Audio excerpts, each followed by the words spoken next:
And an interesting Wednesday afternoon here, live at Betty's Bay Penguin Colony, Stony Point. And these penguins are telling us it's probably time to take some cover and take some shelter because we have an interesting day with the weather today. We don't know if the sun's out or if it wants to rain, but it's a rather good way to start the afternoon. Good afternoon, everyone. My name is Kirsha, and I'm going to be your naturalist for today. And behind the lens is Igor, and we are going to highlight some of our beautiful penguins that you find here on the rocky shoreline in Betty's Bay, but also some of the other animals like the birds and the dussies, and maybe even a seal. We're going to do a bit of a walk on the boardwalk, and hopefully we'll find some animals who would share a bit of their side and maybe share their pretty side for us to view and to talk about today. And today is also a special day because it is World Lion Day, and that means that a very important message should be shared across the world about all of our lions worldwide. And we're gonna maybe share some animals in relation to our lions in terms of the marine life. What sort of animals could be related in a way like, not related, let's say, reminds us of a lion, or an animal is named after a lion, or those kind of things. So that's what we could do for today. But speaking of our lions, it's quite an important topic. There's a lot to share in the information regarding protecting the species as an endangered animal, and WildEarth have a lot in store to share with you today and this afternoon.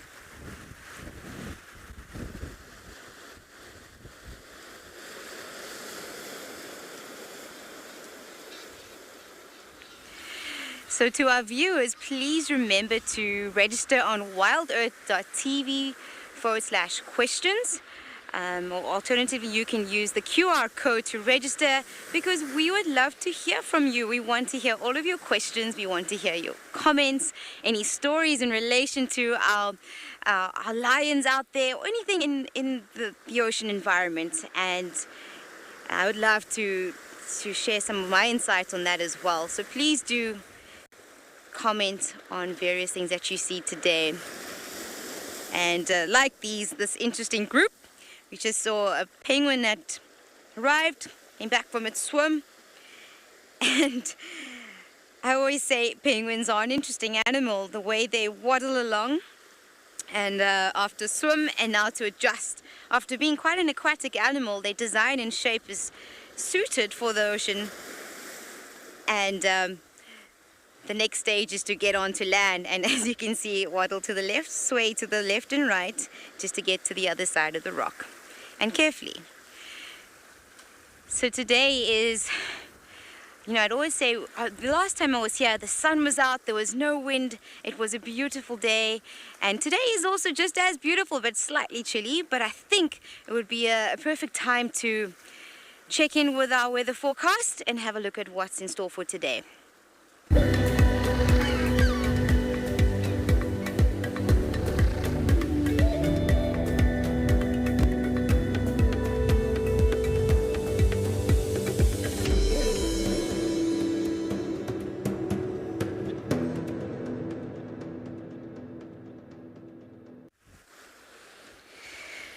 So I'd agree with our weatherman that it is 14 degrees and we already have some drizzle, so there will be a chance of rain. We'll see how the weather holds up, because we've got a thick cloud just on the mountains, on the Overberg Reach, and so we'll see how it happens. So you may see Igor trying to clean the lens now and again. I do apologize for that, but we're just trying to make sure the view is crystal clear for you all. And see that thick cloud making its way onto the side. So we'll just have to see what happens.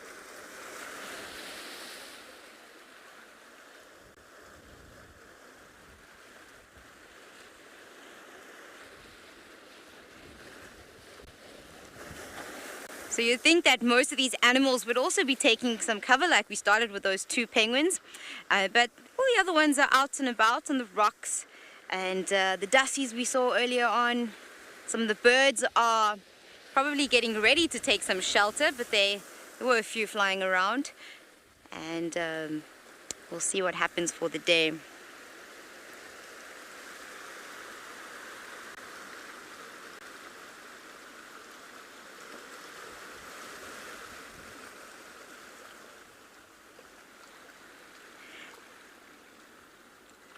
So the behavior of some of our penguins, they very caring with their partners and their mates, and you'll see those two very close together there preening.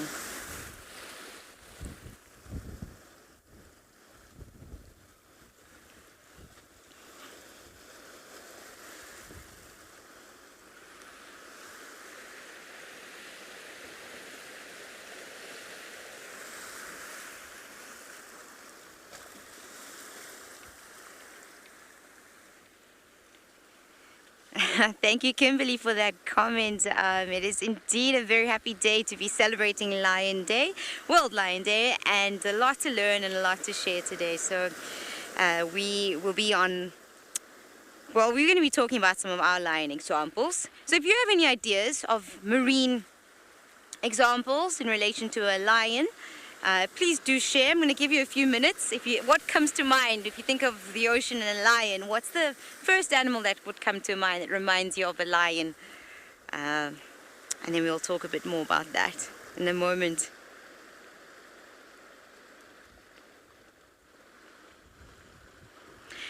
I'd like to say our penguins, when they're in their grumpy stages of molting, they do sort of look like a lion.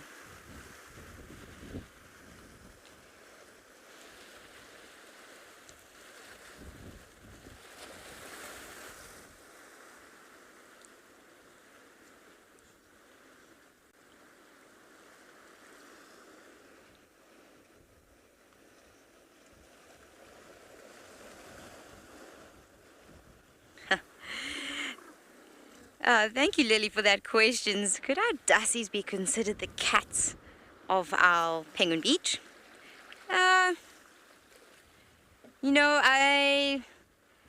Dussies for me, they like little honey badgers and things like that, and quite stumpy. But yeah, we could say they could be our cats for the day, and being all cuddly and cute and very chubby in their own shapes and sizes. In a moment, in a few minutes, we will just walk along the boardwalk and we'll try to find some dussies, a little family we saw on the way. So yes, they can be our cats for the day. But if you have any other ideas and suggestions, do let us know of our other cats.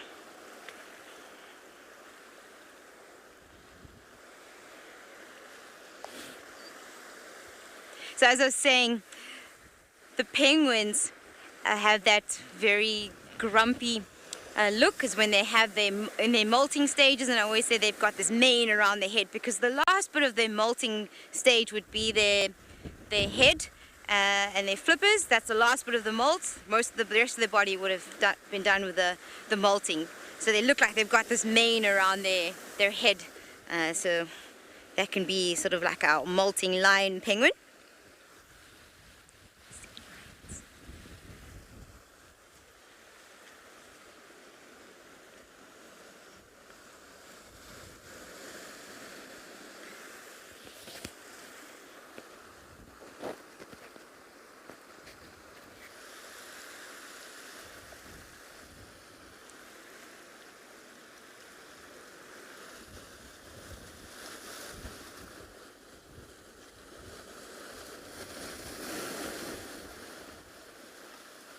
Thank you, Holly, for that question. We definitely do find sea lions in Cape Town, and we don't refer to them as sea lions. We refer to them as our Cape Fur seals. So it's essentially the same type of animal, and hopefully we'll see one today when we do a bit of our walk. But our Cape Fur seals, yes, they can refer to as our sea lions, and because we have two types of seals out there. We have true seals versus eared seals, and our Cape Fur seal, lion seals, they are referred to as the eared seals because they have that external flap on the head, so that's the ears, and versus with true seals, they don't. Theirs will be a little opening, as in an internal one, and their design is very different. So you'll see that with Cape Fur seals, they are they're not as aquatically designed compared to a true seal. So they can actually walk on land quite easily compared to a true seal. So in terms of their four flippers, they are capable of moving along, almost walking, almost looks like they're walking, and their hind flippers are not joined to their pelvic bone, so they can control quite easily and flip them in the reverse way, so that allows them to skip and hop onto the rocks, which makes them quite good in terms of being a competitive predator on land and within their colonies to defend themselves from predators. They can dart, as in hop away and walk away quite easily because of their design. Whereas a true seal, animals like elephant seals and leopard seals, they would roll around, and they would they're not really that equipped to be on land. So you'll just see them sleeping around, lying around.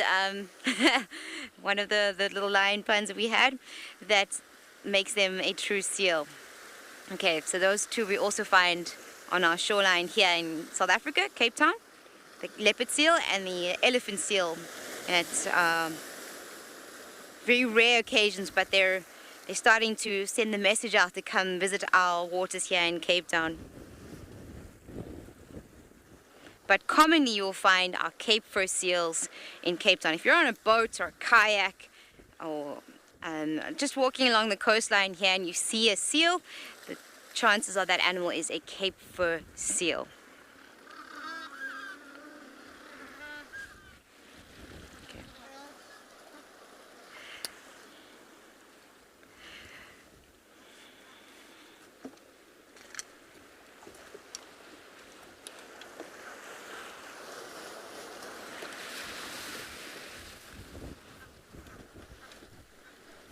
So Joe, thank you for that question. In terms of our penguins and their movements, you'll see that if they tend to swim forward, as in propel forward, and they've got very large muscles to assist their flippers to swim and to dive and to move around to catch their prey.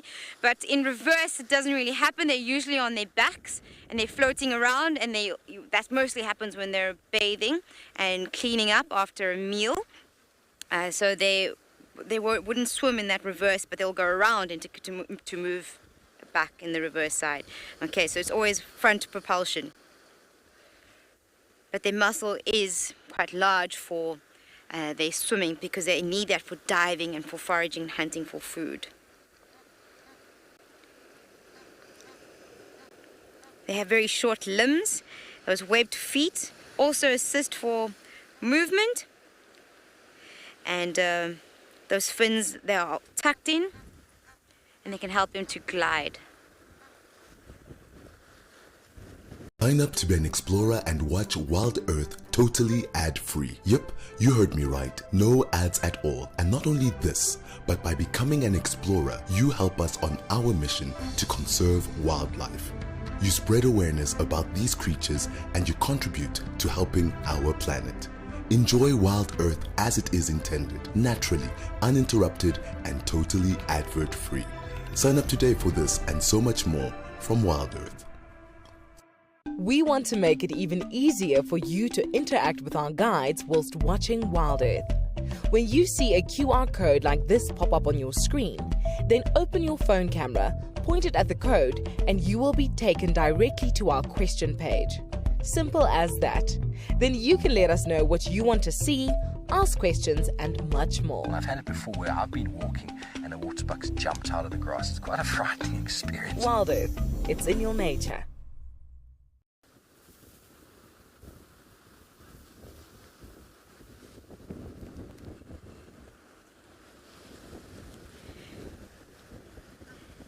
So I think, if I remember correctly, there were seven little chicks from the gold family, and now there's just two little ones, but they are slightly smaller than the gold, so it's probably another family that we're looking at here. And I don't see the dad. He's somewhere. The male Egyptian goose. So these little ones need to start feeding, they need to get their sustenance and their food, especially at a very young age. And they would start eating, oh, they're so cute. They would start feeding on, little bugs and beetles that they would find in the ground. Sometimes they're on the shoreline, they're foraging and looking for little crustaceans, those little beach hoppers that you find. That's the kind of food that they would feed on.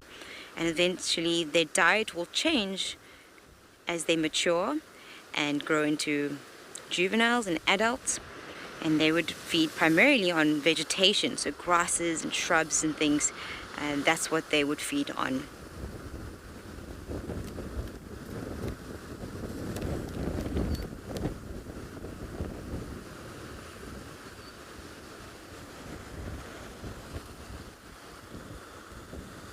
Gabby, I'm the same.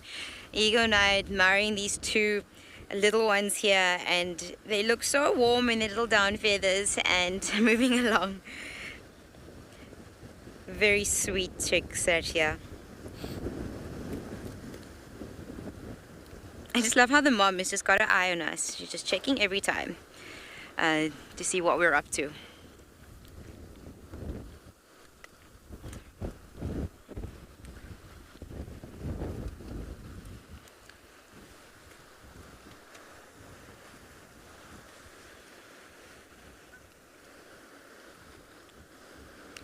And I think we've spotted, yes, blending in so well, those colors.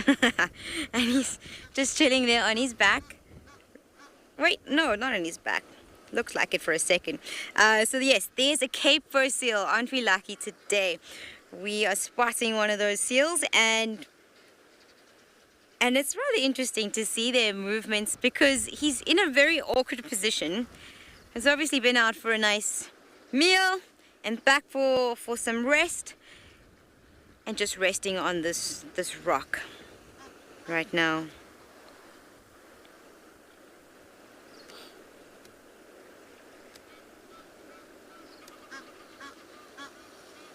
He was trying to get focus on it. There you go. And you can see those long whiskers and a thick fur coat.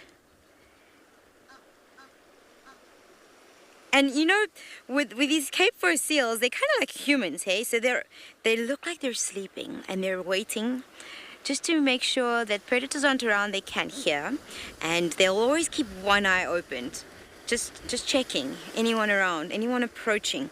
And so that's what the seal's doing. He's closing his eye and then he's opening it again. Because as soon as the duck makes that sound, he opens it again. So the goose, just over here. So he's not a large, it could be a female Cape Fur seal, I'm not too sure.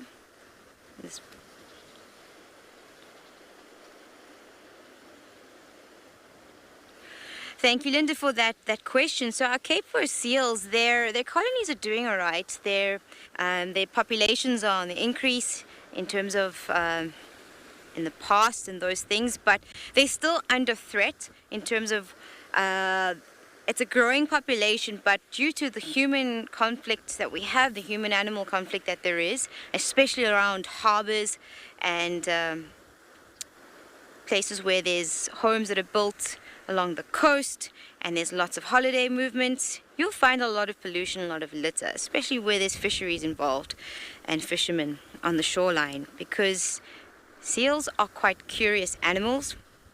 And if they see a piece of fishing line or net, even a box tie, and those things that you tie up your boxes with, the packages, then unfortunately they're very curious and they'll swim right into that and they get entangled in that. And sometimes they grow up with that little loop around their neck, and it's not a nice sight because those items that I've just mentioned are also quite sharp.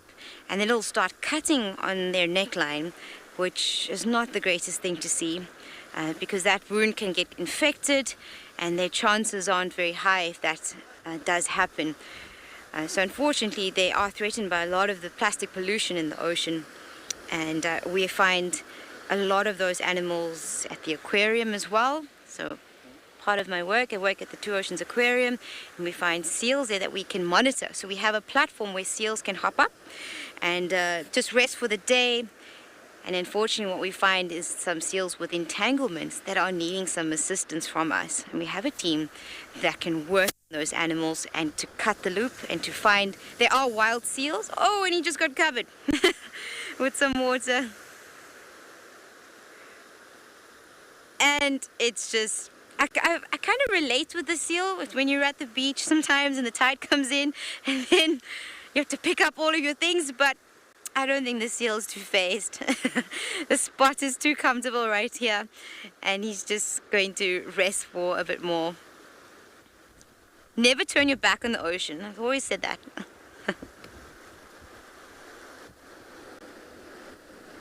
Sign up to be an explorer and watch WildEarth totally ad-free. Yep, you heard me right. No ads at all. And not only this, but by becoming an explorer, you help us on our mission to conserve wildlife. You spread awareness about these creatures and you contribute to helping our planet. Enjoy WildEarth as it is intended, naturally, uninterrupted, and totally advert-free. Sign up today for this and so much more from WildEarth.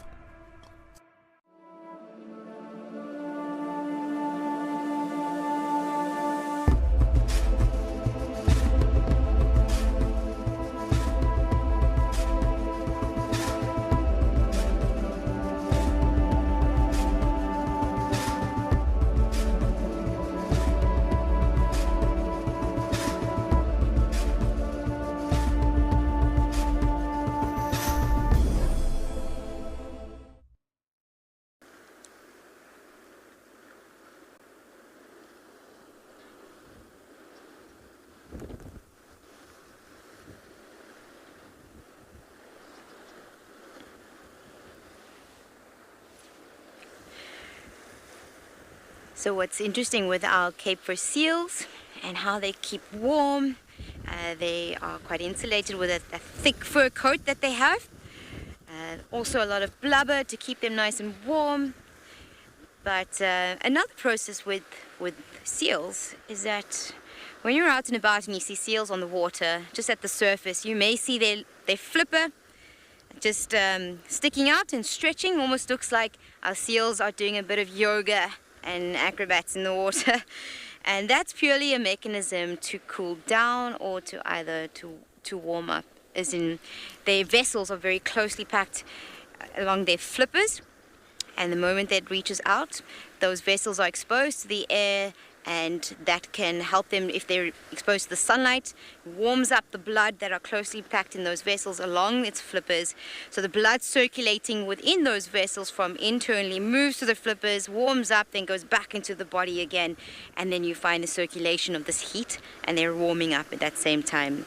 And it's quite nice to see their synchronized movements as well. You'll see a group of Cape Fur seals just stretching around.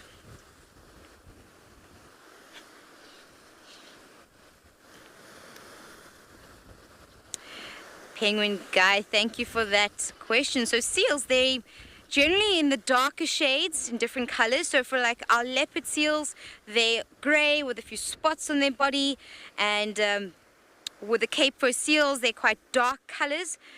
Let's say a dark brown color. But then the seal pups, are very young pups, they are very black and dark in color. And they blend in so well. They look like pieces of seaweed. That sorry, I'm just looking at this penguin behind me. I'm distracted here.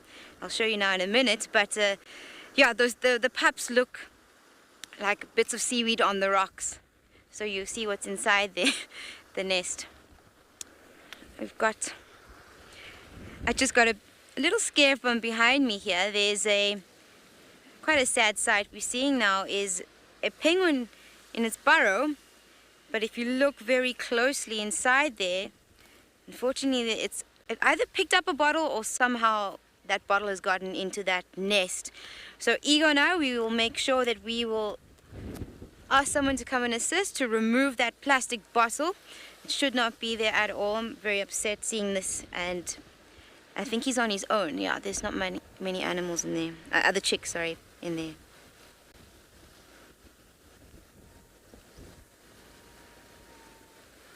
So you see that stair. Sorry, buddy, about that bottle. We will take that out. That stair is just very protective of his space.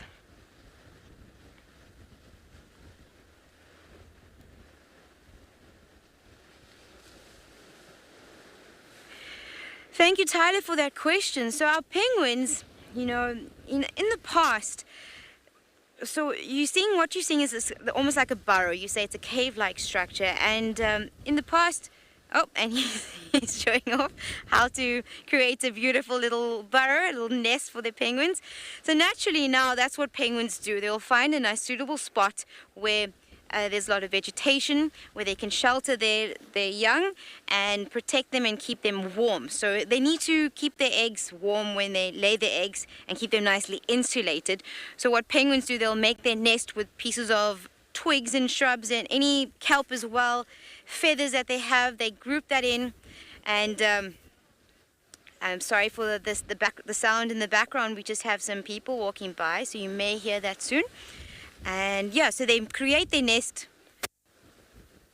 material, and they have a process of doing that. So what you'll find in the distance, there are a lot of those burrows that are created here at Sandcob. At Stony Point. There are rangers here that work and create these nests, these burrows for the penguins, so we can improve the penguin colony here and the breeding on this side here. Unfortunately, in the past, what they used to do with penguins, as in they used to collect the guano, that's penguin feces.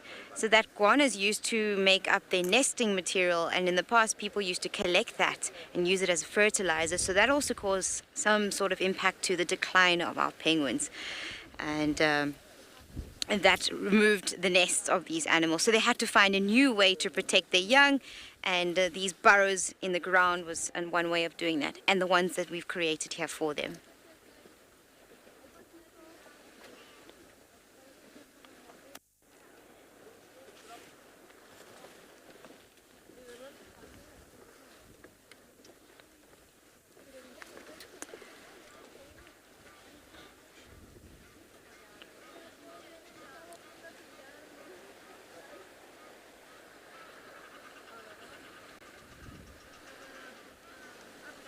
So it's interesting to see that this penguin is beautiful coat and quite slim compared to our other penguins we saw earlier on when we started the show. So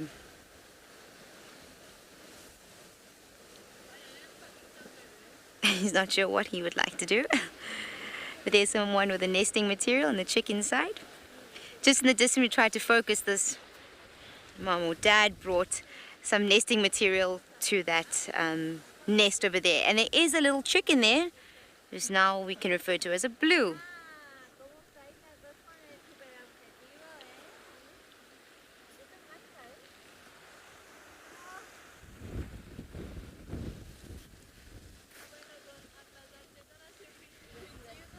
Okay, so I do apologize for the sound that we have. We do have some people walking just behind us right now.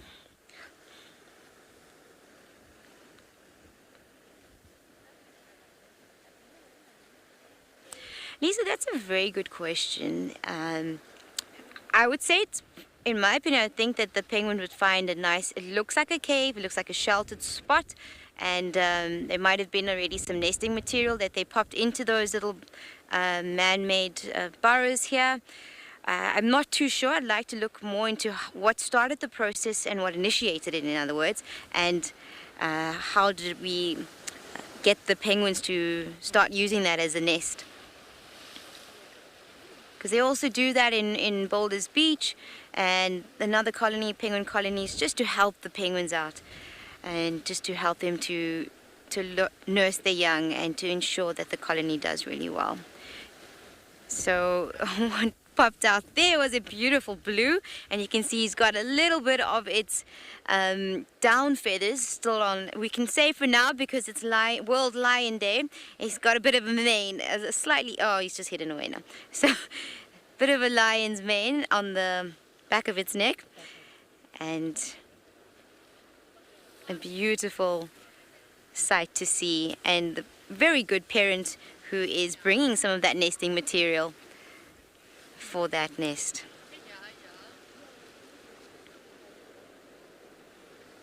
So to our viewers, please do remember that it is Ask Me Anything this evening, today, and because it's World Lion Day, we would love to hear your comments and questions about our lions, and Cedric and Ben will be hosting that talk, so please remember to register for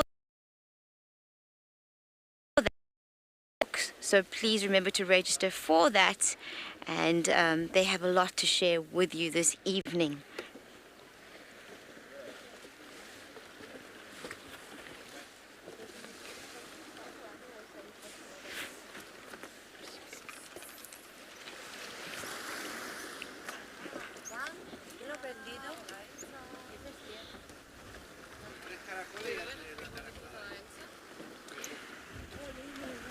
Okay, I do apologize for that quick movement. We just saw that it was getting quite busy, and we just came back to our original position and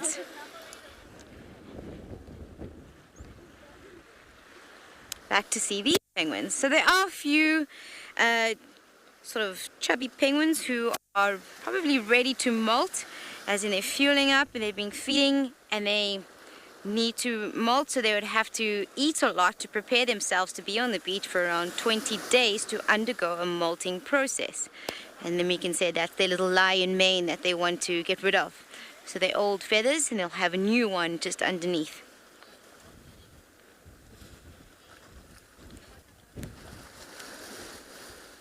So with most birds, it's quite important that they are capable of creating nests, and especially with the male penguins, and they find nesting material, they will pick up any of the material they find, and they need to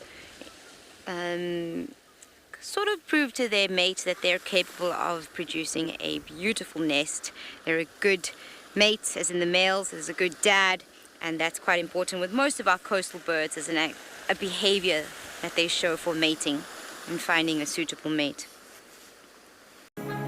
Would you like to have your finger on the pulse of WildEarth? Are you curious about what happens behind the scenes? And would you like a catch-up on the best moments from the week, delivered straight to your inbox? How cool is this? And oops, don't lose it. Then it's time to join the Explorers Club and receive the weekly newsletter. Head over to our website to find out more.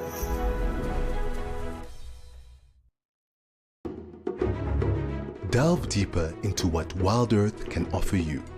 Register for free on our website, and you can interact with our guides whilst watching your favorite show.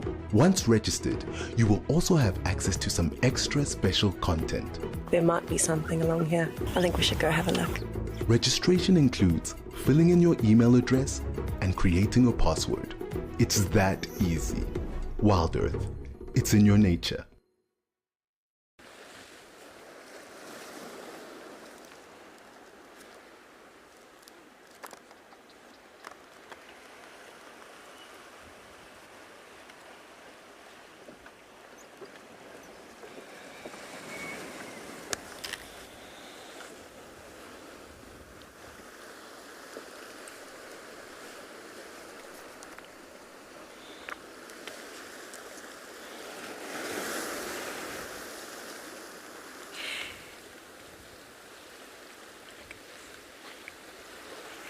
Thank you, Landa, for that question. Our birds, especially our coastal birds, I've been reading up on the different species, especially on their breeding and finding a mate.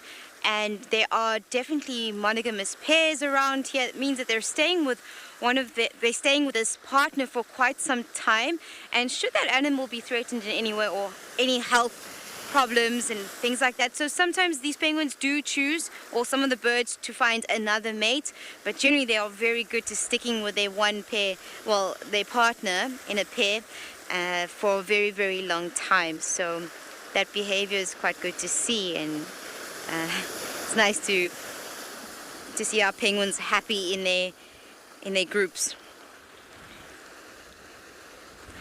So as I was talking about the lionfish, so I pulled out one of our books here, and I wanted to show you what the lionfish looks like. Just to zoom in here, I'm not sure, Igor, just let me know if you're great. Awesome. So that's an example of a lionfish species, and also known as the devil firefish. And these animals are incredible. They're beautiful, slow moving, and found on our warmer shore, so where the temperature range gets to about 27 degrees, or 25 to 27 degrees, very, very warm temperatures along the east coast, and then going all the way up to Indonesia side. And they're a good species to have around. They're part of an ecosystem, as in our natural ecosystem. And I don't know if you can see that though, Igor. Can you see it in the mouth area, just close by? They've got these little tassels just by the mouth area, and they're also at their eyelids. So how they catch their food and catch their prey, they kind of lure their prey in attracting fish and things like that, because they eat on smaller kinds of fish, and that's their role in the ecosystem, to control those numbers. But unfortunately, in places in other countries worldwide, you'll find that this animal people would keep in aquaria, their own homes, and they may have released them and now introduced them to an environment that they're not naturally from.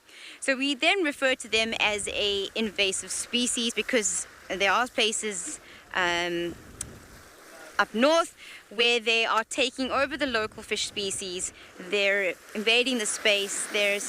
Aren't any predators. Like for us, naturally the predators would be like moray eels and other larger fish. Some shark species as well can feed on them, because the issue is that their spines also have a bit of venom, and that's the sort of toxin that would impact the animal feeding on it. But there are animals that can deter from that venom that they do eat.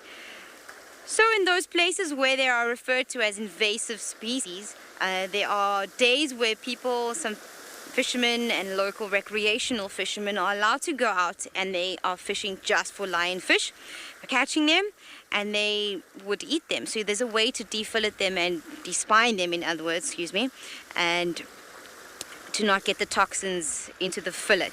Okay, so that's how they're trying to control that problem. But just understand, they are naturally found in our South African waters and up in the northeastern coast side.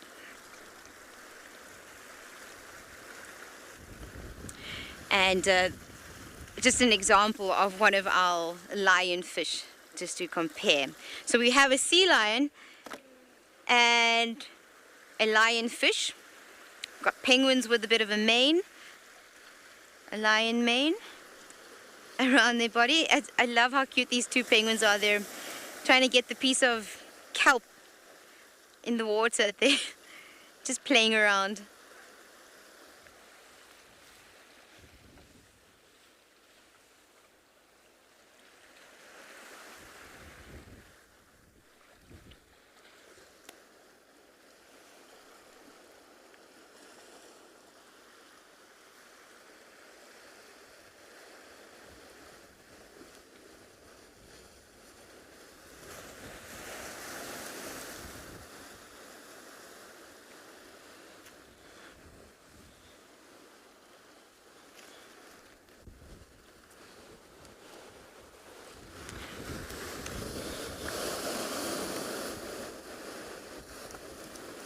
Just thinking maybe, Eo, I could show you the pictures of what an elephant seal looks like, since I just realized now I could point out in the book. So we've got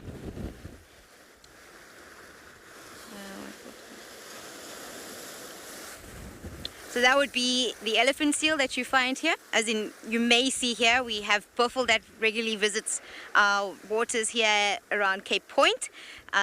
There's now been a lot of sightings of our leopard seal that you see here, and this is an example of a true seal, and you can see immediately that their design is more hydrodynamic, so they designed to be suitable for the water and more equipped compared to our Cape Fur seal, which is just on the left here. You can see that they're got their four flippers in front, as in upright, and they can move around, they can walk on land. So it's quite interesting to see the two differences between them. And then also they're referred to as the eared seal versus our true seals. They're not eared seals at all. Okay, and they're usually on their own on land, quite content, and when they're ready for their molting time, they'll prepare themselves for that, and they're very happy on their own. Okay, so that's our example.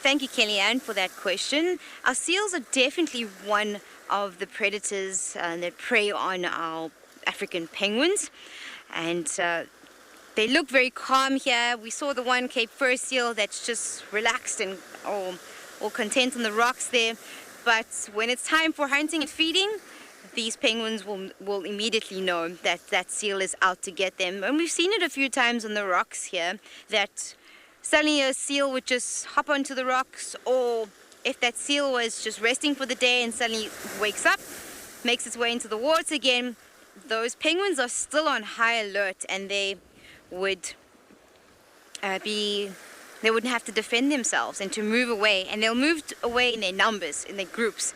You'll just see all these penguins moving together because there's a higher chance of surviving when they're in their numbers.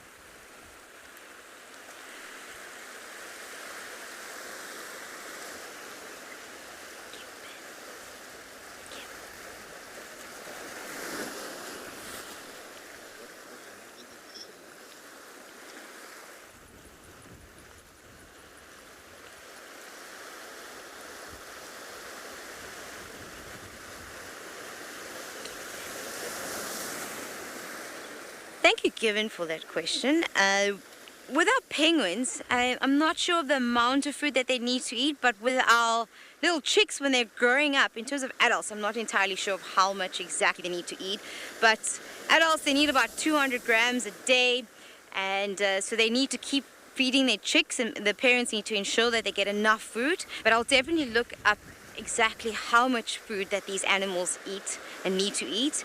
I know in the aquarium we feed them 3 times a day, and with that time they're getting about 4 or 5 pieces of sardine, and that's for the day, so they're getting 3 rounds of that. Sometimes they won't eat on the 3rd time, but there's always a lot of food for them, and that's a lot of sardines to eat. So I will get that exact figure for you. I can't remember right now of how much food that they need to eat to sustain themselves for a day. But chicks definitely around 200 grams a day.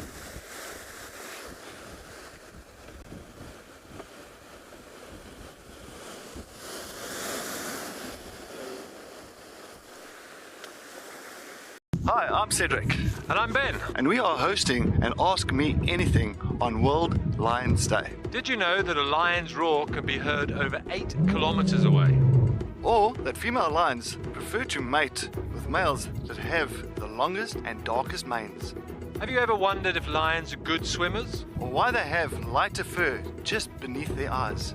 Tag along on the 10th of August with all your questions to find out. See you there.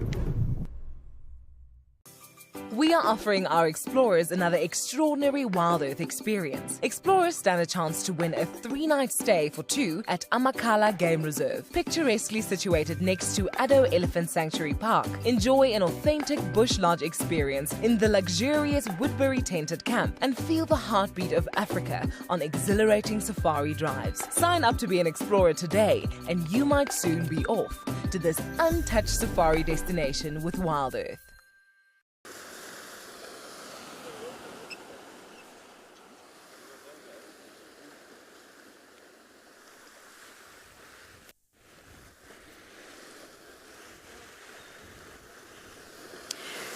So you'll see that these waves are crashing into the rocks here, and then we have 2 types of waves that design the rocks. You get constructive waves and destructive waves.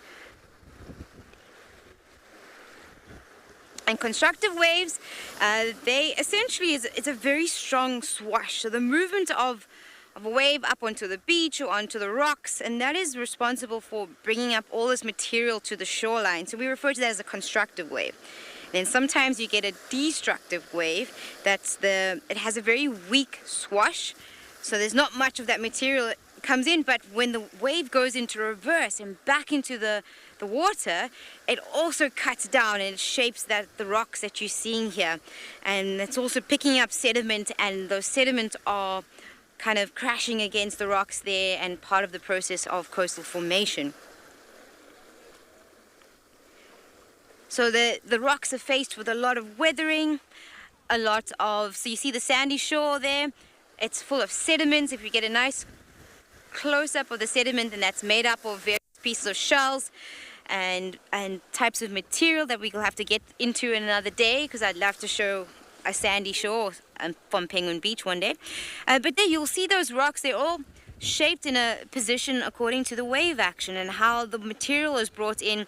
There's different processes that occur, especially in terms of the erosion.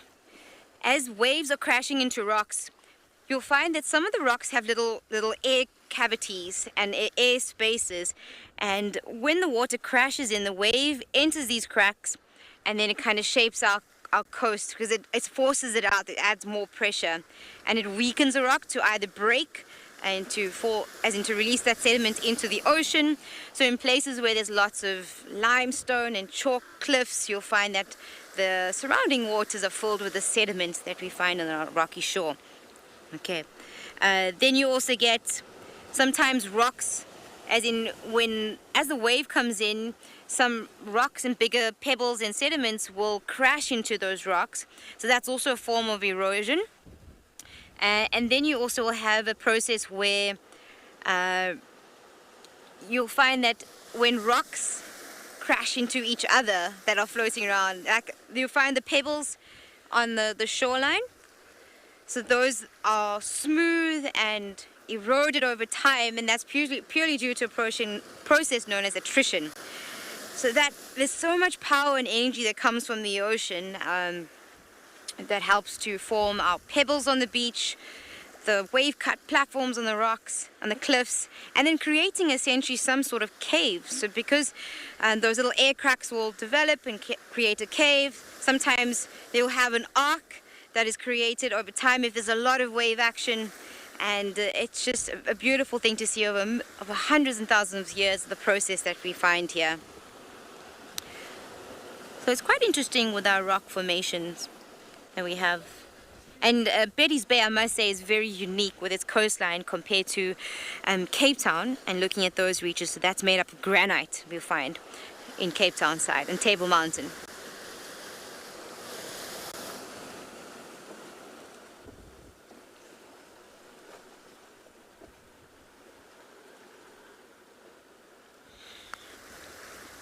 Thank you, Ben, for that question. The rocks, I wouldn't say, actually, that yes, rocks do benefit the penguins in some way, because, as I said, they create these little crevices and much bigger spaces for them to rest, to hide, to take shelter from the sunlight in the day. There's various ways. Oh, I'm just worried for these penguins. You can see it's a great time to ask that question, Ben, because they're getting sort of smashed into the waves, into the rocks here by the big waves. But penguins are quite hardy in a way where they're very, they've got a lot of blubber to prevent the shock, and when they fall, it's not as of a big fall, and they're quite safe in this environment. They can withstand high wave action in that sense.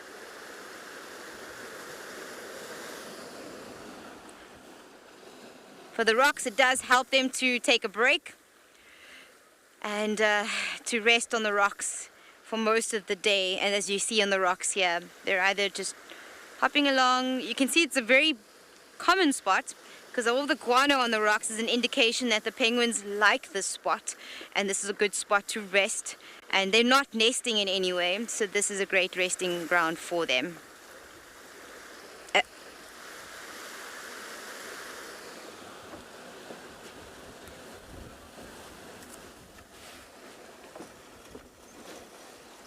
So sorry for the movements, we're just getting a bit more people around on the boardwalk here.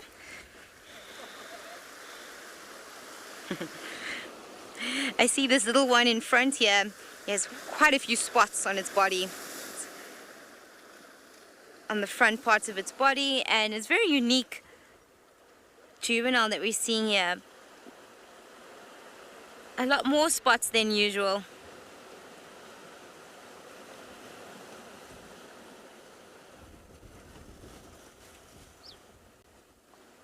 Oh, shame. It's a tricky spot. And you'll notice how penguins will always face the waves. They will never have their back faced against the wave.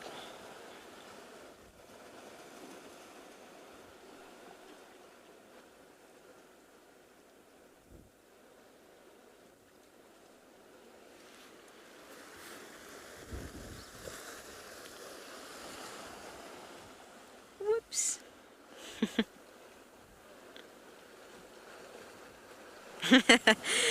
So that penguin thought he was still in the water and he was ready for swim mode. And there he goes.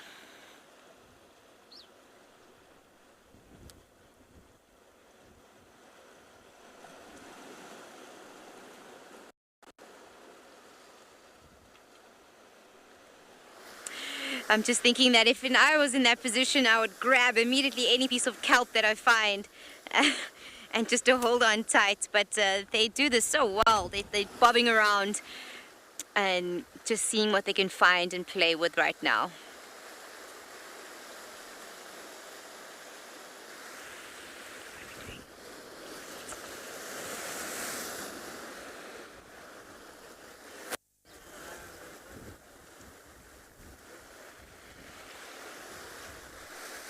And here.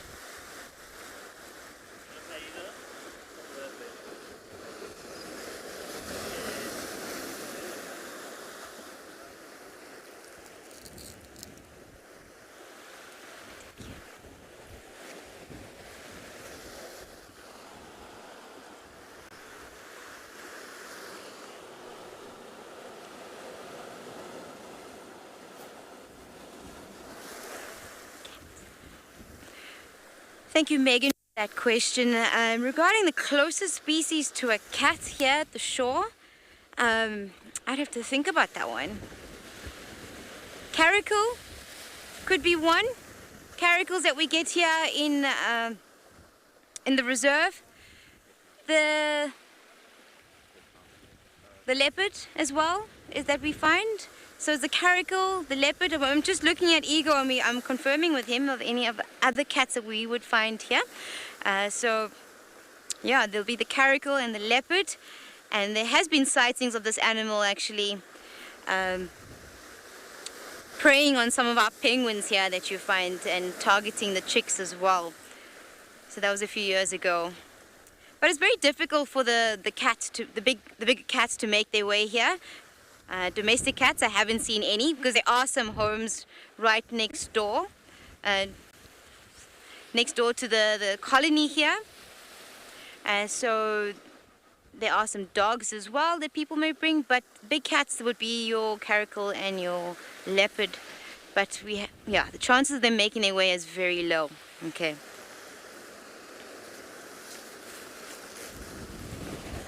And we're back on our Egyptian geese. We want to make it even easier for you to interact with our guides whilst watching WildEarth. When you see a QR code like this pop up on your screen, then open your phone camera, point it at the code, and you will be taken directly to our question page. Simple as that. Then you can let us know what you want to see, ask questions, and much more. I've had it before where I've been walking and the waterbucks jumped out of the grass. It's quite a frightening experience. WildEarth, it's in your nature. WildEarth Explorers is a club aimed at people who love nature and care about the earth we live on. First and foremost, if you join our club, you can watch WildEarth completely ad-free. In addition, we have great monthly prize draws, a weekly newsletter, and access to some great extra content such as fireside chats, AMAs, and hangouts. For a small monthly subscription, you can join other like-minded viewers and be part of the club. WildEarth Explorers, it's in your nature.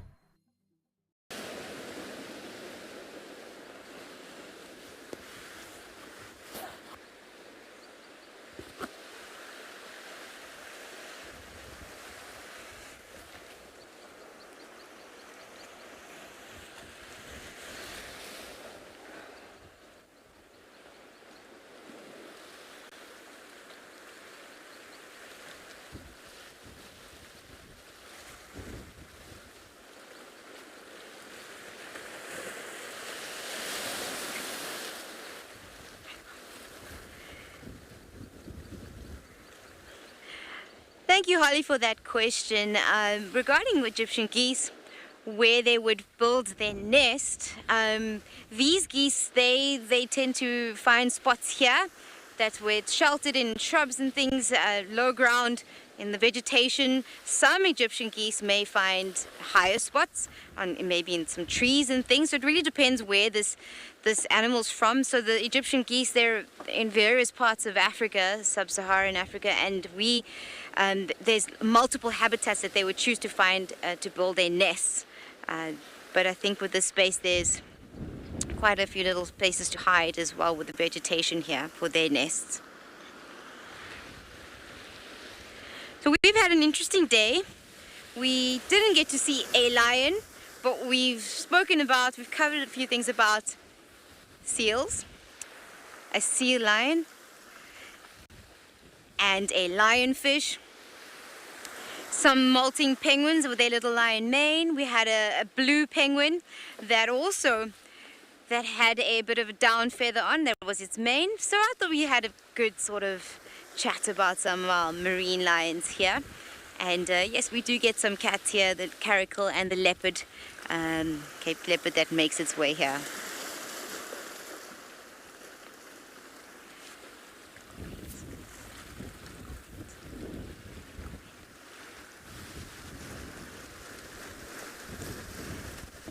Thank you so much for the comments for today. I'm glad that you all enjoyed the show, and I really loved all the questions that kind of guided us today and share the information with you.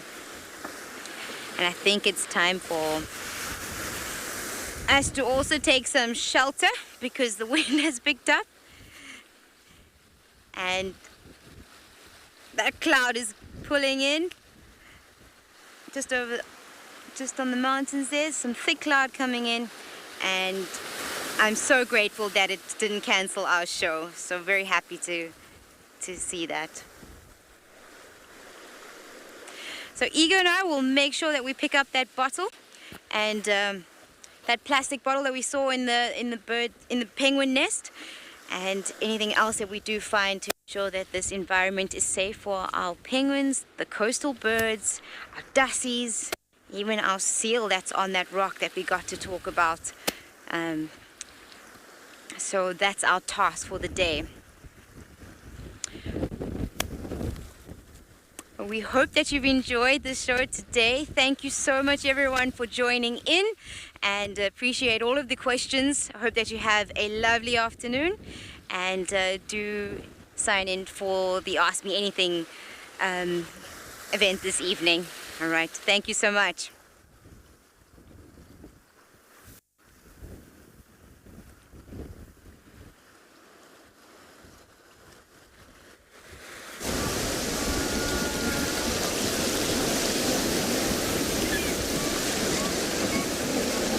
program features live coverage of an African safari and may include animal kills and carcasses. Viewer discretion is advised.